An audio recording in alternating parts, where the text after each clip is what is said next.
Desde hace muchos años vengo observando con preocupación la confusión que existe entre identidad de género y orientación sexual. Esta confusión no solo genera estigmas y prejuicios, sino que también contribuye a la marginación de muchas personas, especialmente de las mujeres transexuales. Quisiera dejar claro desde el principio que la identidad de género no determina la orientación sexual. Ser una mujer transexual no significa automáticamente ser heterosexual, lesbiana, bisexual o tener determinada conducta en la intimidad. Tampoco significa que deba vestirse de determinada forma ni comportarse según los estereotipos femeninos impuestos por una cultura profundamente binaria. La identidad de género es el reconocimiento íntimo y personal de quién se es. Es una vivencia interna. En mi caso, como mujer transexual, esta identidad no depende del cuerpo con el que nací, ni de cómo luzco para los demás, ni de lo que los otros piensen que debo ser. Es simplemente el reconocimiento de mí misma como mujer. La orientación sexual, en cambio, tiene que ver con quién me atrae, con quién me relaciono afectiva, erótica o sexualmente. Y en esto, las posibilidades son tan amplias como lo son en cualquier otra persona. He conocido mujeres transexuales que están en pareja con hombres cisgénero, mujeres cisgénero, personas transmasculinas, hombres transexuales, personas no binarias, o que no tienen pareja ni interés en tenerla. Algunas desean tener hijos y encuentran caminos diversos para hacerlo: reproducción asistida, adopción, maternidad compartida. Otras no desean tenerlos y eso también es válido. Lo importante es que nadie debería imponerles un molde. No hay una sola forma legítima de ser mujer, ni una sola forma legítima de amar, ni un solo camino posible para formar una familia. Una de las ideas más dañinas que circula sobre las mujeres transexuales es la de que deben ser pasivas en las relaciones sexuales. Esa visión limita la comprensión de nuestra sexualidad y refuerza un modelo de dominación y sumisión que no representa a todas las personas. Una mujer transexual puede ser activa, pasiva, versátil, o tener una sexualidad completamente alejada de esas categorías. No es el género el que dicta el rol sexual, sino el deseo, el consentimiento y la conexión con la otra persona. Esta visión rígida de los roles sexuales también afecta a las personas cisgénero, atrapadas en expectativas que no siempre corresponden con sus deseos reales. Otro aspecto fundamental que quiero abordar es la relación entre género y vestimenta. La ropa no tiene género. Son las culturas las que le asignan significado a los objetos y estilos. Hay mujeres que prefieren usar pantalones anchos, camisas masculinas, calzado deportivo o prendas consideradas tradicionalmente de hombre, y eso no las hace menos mujeres.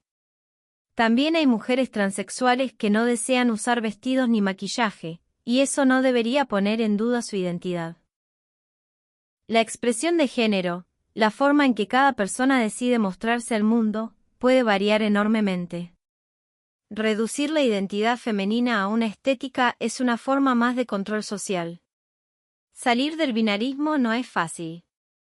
Incluso quienes hemos logrado alejarnos del modelo tradicional de hombre-mujer nos vemos constantemente enfrentados a sus exigencias. La sociedad nos empuja a encajar. Se nos exige coherencia con un sistema que ya no representa nuestras vidas. Y muchas veces, incluso dentro del colectivo LGTBQ, se reproducen esas lógicas binarias.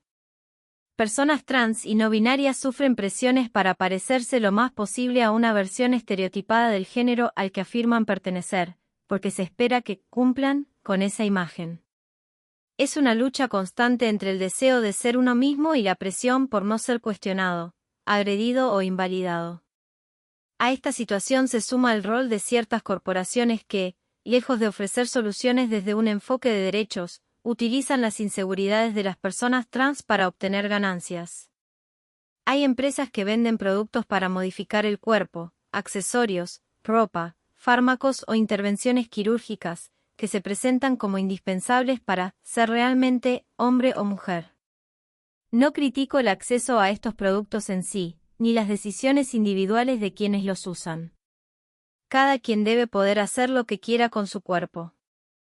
Lo que critico es el modo en que se aprovechan las carencias emocionales, la falta de aceptación, el dolor acumulado por años de discriminación, para convertir la identidad en un mercado. Yo he decidido vivir mi identidad de manera plena, sin esconderme, pero también sin ajustarme a lo que otros esperan de mí. Me ha costado mucho. He tenido que romper con muchas ideas preconcebidas, incluso algunas que yo misma había interiorizado sin darme cuenta. He aprendido a nombrarme, a no justificarme, a amar sin pedir permiso. Y también he entendido que hay muchas formas de ser mujer, de ser persona, de vivir el deseo, de vincularse con el propio cuerpo. Lo importante es poder hacerlo sin miedo, sin culpa y sin tener que dar explicaciones. Todavía queda mucho por hacer. La educación, los medios de comunicación, las instituciones de salud y las leyes tienen que incorporar una visión más respetuosa y realista de lo que somos las personas trans. Se necesita información clara, sin prejuicios, que permita entender nuestras experiencias desde un lugar humano. No se trata de convencer a nadie, sino de mostrar que existimos, que nuestras vidas son tan válidas como las de cualquier otra persona, que nuestras elecciones no necesitan ser justificadas, y que merecemos vivir con dignidad, sin violencia ni discriminación. La lucha contra el binarismo no significa negar que hay personas que se sienten cómodas en las categorías tradicionales. Significa abrir espacio para quienes no encajamos en ellas. Significa reconocer que el género es mucho más que un marcador biológico, que es una construcción social que cambia con el tiempo, que se vive de forma diferente según el contexto, la cultura y la historia personal. Y sobre todo, significa defender la libertad de cada quien para habitar su cuerpo y su identidad sin ser juzgado. Soy mujer, soy transexual, y mi orientación sexual no define mi identidad. Puedo amar a quien quiera, vestirme como me plazca, vivir mi sexualidad según mis propios términos, formar una familia si lo deseo, y seguir siendo yo misma en todas esas decisiones. No necesito que nadie me otorgue legitimidad. No necesito encajar. Solo necesito vivir mi vida en paz, con respeto y con la convicción de que no estoy sola, aunque muchas veces el mundo intente hacerme creer lo contrario. En mi experiencia, uno de los mayores obstáculos que enfrentamos quienes vivimos fuera del binarismo es la resistencia que incluso nosotros mismos podemos sentir al liberarnos por completo de esas estructuras. Muchas veces, sin darnos cuenta, trasladamos a nuestras propias vidas los mismos mecanismos que tanto hemos cuestionado. Se espera de una mujer transexual que encarne cierta feminidad normativa, voz suave, maneras delicadas, piel sin vello, rostro sin arrugas, gestos medidos, preferencias sexuales específicas. Esa exigencia no es menor. Para muchas, implica una lucha permanente contra su propio cuerpo, un sometimiento a tratamientos costosos o intervenciones que no siempre desean, pero que asumen por miedo a no ser aceptadas. He conocido muchas compañeras que se han sentido presionadas a modificar sus cuerpos no por deseo propio, sino por temor al rechazo. Algunas logran sostener ese proceso y encuentran alivio, otras quedan atrapadas en una cadena de intervenciones que no termina nunca. La raíz del problema no está en la decisión individual, sino en la presión externa que les exige cumplir con una feminidad que les resulta ajena. Esa feminidad hegemónica no solo es impuesta a las mujeres trans, también pesa sobre las mujeres cisgénero, y muchas la cuestionan y la desafían desde hace décadas. No tiene sentido que se nos exija a nosotras lo que otras ya han comenzado a desarmar. Una mujer que se maquilla todos los días no es más mujer que una que no lo hace. Una mujer que usa tacos altos y vestidos ajustados no es más válida que una que prefiere calzado plano y pantalones anchos. Una mujer transexual no necesita parecerse a un estereotipo de revista para ser reconocida como tal. De hecho, hay mujeres trans que no desean pasar por cirugías, ni tomar hormonas, ni ocultar los signos visibles de su historia. Su identidad es igual de legítima. Negar esa diversidad es negar la realidad misma. No se trata de adaptarse al modelo, sino de ensanchar los márgenes de lo que entendemos por género. También hay que hablar de las relaciones y de cómo se espera que las mujeres trans se vinculen afectivamente. A menudo se presupone que deben estar con hombres heterosexuales, como si ese fuera el destino, natural o aceptable. Pero muchas veces esos hombres no están preparados para afrontar la relación de forma pública. La violencia simbólica que recibimos cuando nuestras relaciones deben mantenerse ocultas es una forma más de exclusión. Hay mujeres transexuales que se enamoran de otras mujeres, y forman parejas visibles, sólidas, basadas en la igualdad. Hay otras que eligen no tener relaciones de pareja, por decisión o por hartazgo de ser reducidas a fantasías o fetiches. La carga del deseo ajeno también pesa. Algunas personas buscan relacionarse con mujeres trans solo por curiosidad, morbo o fetichización. No quieren conocer a la persona, quieren experimentar con una idea. Y eso también duele. Porque muchas veces hemos tenido que trabajar el doble para que nos vean como seres completos, no como cuerpos exóticos o excepcionales. Pero la identidad no es un disfraz, ni un juego de roles. Es una vivencia real, sostenida día a día con esfuerzo, con dignidad, con compromiso con una misma. La infantilización también es frecuente. Hay quienes suponen que una mujer transexual necesita ser guiada, corregida, educada. Como si no fuera capaz de tomar decisiones por sí misma. Como si estuviera en un proceso inacabado que siempre requiere la aprobación de los demás. Esa mirada condescendiente es tan violenta como la discriminación abierta. Porque no reconoce la autonomía de la persona, no la respeta como sujeto. A lo largo de mi vida, he debido reafirmar una y otra vez que no necesito tutores, ni validación ajena. Lo que necesito es el mismo respeto que se espera para cualquier otra persona adulta. Al mismo tiempo, no se puede ignorar que muchas mujeres trans y personas no binarias han sido empujadas a la marginalidad, en parte por esta exclusión sistemática. La falta de acceso a derechos básicos como el trabajo, la salud, la vivienda, la educación, hace que muchas veces se prioricen cuestiones de supervivencia antes que el bienestar emocional o el desarrollo personal. Y en ese contexto, es fácil que el discurso de consumo de ciertas corporaciones entre con fuerza. Porque ofrecen soluciones rápidas, a veces peligrosas, que prometen validación social a cambio de dinero. Operaciones clandestinas, productos sin control sanitario, terapias hormonales sin acompañamiento médico. Todo eso prolifera donde el Estado está ausente y la urgencia domina. Pero no todo es explotación. También hay formas éticas de acompañar las decisiones de quienes quieren modificar su cuerpo o acceder a tratamientos. La clave está en la libertad. En que la decisión surja del deseo propio, no de la imposición externa. Y que esa decisión sea informada, respetada, acompañada por profesionales con perspectiva de derechos. Lo que muchas veces criticamos no es el recurso, sino el modo en que se convierte en obligación. La existencia de cuerpos diversos, transitorios, cambiantes, debe dejar de ser vista como una amenaza. Es, en realidad, una expresión más de la riqueza humana. En este punto de mi vida, no pretendo convencer a nadie de nada. Solo quiero que se entienda que vivir fuera del binarismo no es una moda ni una provocación. Es una realidad profunda, sostenida con coherencia a lo largo del tiempo. Es un modo legítimo de existir. Me he cansado de justificarme, de explicar una y otra vez lo que soy, de traducir mi experiencia a términos que los demás consideren aceptables. Si algo he aprendido es que nunca vamos a encajar del todo en un sistema que fue diseñado sin nosotras. Pero tampoco queremos encajar. Queremos transformar. En la etapa en que me encuentro hoy, me resulta evidente que el problema no es únicamente que la sociedad no comprenda nuestras realidades, sino que se resiste activamente a hacerlo. El rechazo no proviene de la falta de información, sino de una profunda negación de todo lo que contradiga el modelo tradicional que muchos aún consideran natural. Y esa negación no es inocente. Está organizada, justificada con argumentos ideológicos, respaldada por discursos religiosos, políticos, médicos, que pretenden decidir sobre nuestras vidas sin haber vivido un solo minuto en nuestros cuerpos.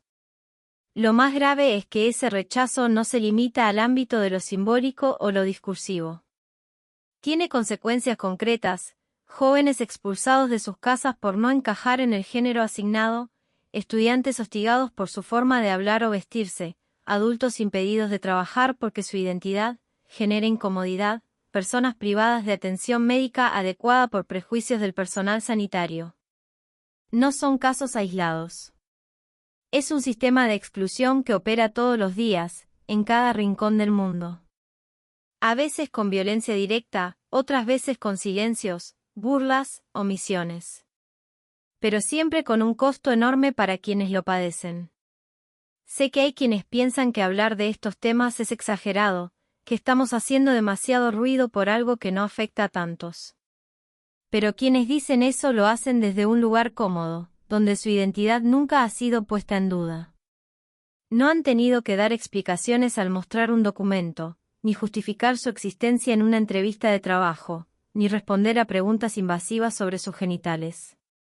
No han perdido amigos, familiares o parejas por el solo hecho de reconocerse. Hablan desde un lugar donde ser quien uno es no representa un riesgo. Por eso no entienden la urgencia. Y sin embargo, incluso en ese contexto hostil, seguimos existiendo. Seguimos construyendo vidas dignas, afectos profundos, espacios de contención. A pesar del rechazo, seguimos formando comunidades donde podemos respirar sin miedo. Donde no es necesario explicar lo obvio, ni defender cada palabra. Donde el género no se impone, sino que se explora. Es en esos espacios donde muchas veces ocurre lo más transformador. La posibilidad de redefinir lo que entendemos por amor, por deseo, por familia, por cuerpo, por identidad. La posibilidad de experimentar sin culpa, de elegir sin pedir permiso. He aprendido a no idealizar esos espacios. También en ellos aparecen tensiones, contradicciones, herencias del mismo sistema que intentamos desmantelar.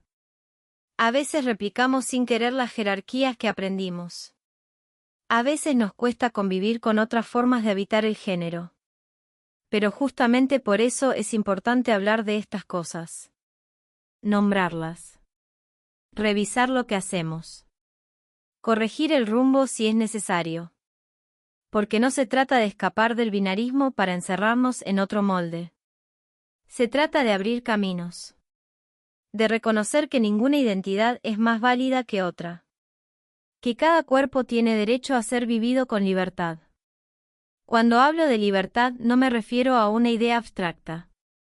Me refiero a cosas concretas, el derecho a caminar por la calle sin miedo, a acceder a servicios básicos sin ser discriminada, a amar sin esconderse, a vestir lo que una quiera sin ser agredida, a trabajar sin tener que fingir, a usar un baño sin que eso sea motivo de conflicto, a ser reconocida en los papeles como lo que soy. Todo eso, que para tantas personas es normal, para muchas de nosotras es aún una meta lejana. Y no debería ser así. No se trata de pedir privilegios. Se trata de exigir derechos. Derechos que otros ya tienen y que a nosotras se nos niegan sistemáticamente. Y para lograr eso necesitamos no solo leyes, sino un cambio cultural profundo. Un cambio que empiece por cuestionar las ideas básicas que se enseñan desde la infancia sobre lo que significa ser hombre o mujer.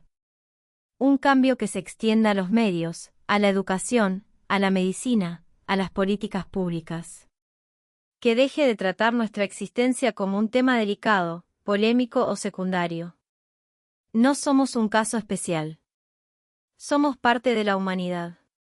Tan simple como eso. Soy consciente de que muchas personas no se detienen a pensar en estas cuestiones hasta que algo en su entorno cercano les obliga a hacerlo. Un hijo, una amiga, una pareja que se reconoce trans.